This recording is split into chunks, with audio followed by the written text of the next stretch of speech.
السلام علیکم ملګرو، څنګه یاست؟ خدای دې وکړي چې روغ او جوړ به یاست. ملګرو، په دې ویډیو کې به ستاسو درک یم تاسو څنګه کولی شئ له انټرنېټ سیم کارت څخه پري انټرنېټ وکاروئ.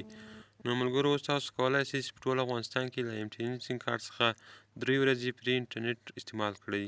نو دوستانو، تاسو په دې ویډیو کې دغه طریقه در وښیم چې څنګه کولی شئ له انټرنېټ سیم کارت څخه په خپل موبایل کې 3 ورځې پري انټرنېټ وکاروئ. نو دوستانو، تاسو به دغه یو اپلیکېشن ډاونلوډ کړئ د HTTP انجکټور په نامه. د دې لینک ما تاسو لاندې په ډسکرپشن کې درکړی دی او تاسو یې د ډسکرپشن لارې په ډېرې اسانۍ سره ډاونلوډولی شئ.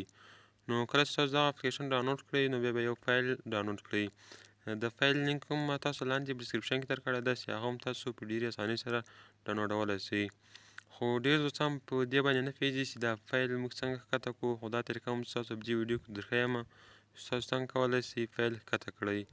نو دوستانو، تاسو به دلته راسئ، دغه د فایل لینک ته ما تاسو لاندې په ډسکرپشن کې هم درکړی ده، تاسو به په دې باندې کلیک وکړئ. نو کله چې دې باندې کلیک وکړو نو لږ انتظار به وکړئ.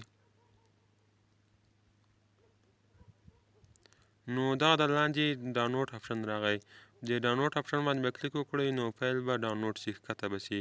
نو کله چې فایل ښکته کړو بیا به راسئ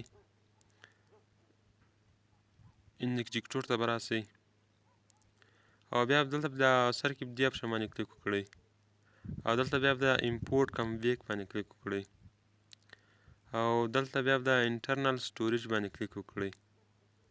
نو کله چې په انټرنل سټوریج باندې کلیک وکړو بیا لاندې راسئ او دلته بیا د ډاونلوډ فولډر باندې کلیک وکړئ. نو کله چې ډاونلوډ فولډر باندې کلیک وکړو نو دغه د دوستانو فایل، زموږ فایل دغه ده. نو دلته د فایل باندې کلیک وکړئ. نو کله چې فایل باندې کلیک وکړو نو بیا به د موبایل ډیټا خلاصه کړئ. که چیرې ستاسو سیم کارت موبایل کې نو ډیټا خلاصه کړئ او که په وای فای کې وای فای خلاص کړئ. نو زموږ سیم کارت په وای فای کې ته موږ وای فای خلاصوو ځکه چې زموږ سیم کارت په موبایل کې څنګه کار نه کوي. نو کله چې وای فای خلاص کړو بیا د سټارټ بټن باندې کلیک وکړئ.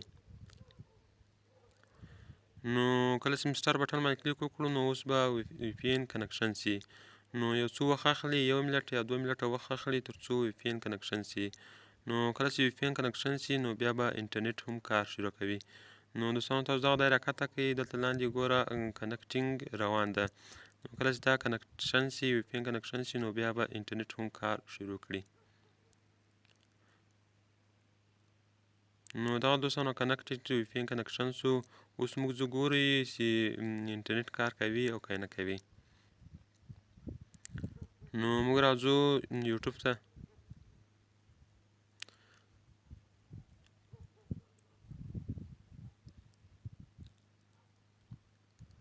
نو دغه دوستانو یوټیوب یې راخلاص کړو، تاسې ګورئ چې یوټیوب کار کوي پکې. نو اوس دلته موږ راځو چینل ته، زموږ چینل ته راځو.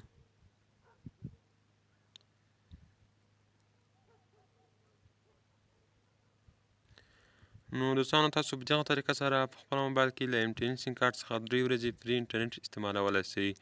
نو بعد له 3 ورځو موږ تاسو سره بل فایل شریکوو چې په هغه کې بیا تاسو نور هم کولی شئ چې انټرنېټ وکاروئ. نو دوستانو، تاسو تر اوسه له دغو فایل څخه 3 ورځې خوند واخلئ. نو دوستانو، کوم زموږ چینل نوي سبسکرایب کړی، زموږ چینل سره سبسکرایب کړئ او سره څنګ د ګنټې نشان باندې هم کلیک وکړئ تر څو زموږ هره نوې ویډیو تاسو ته پر وخت در ورسیږي.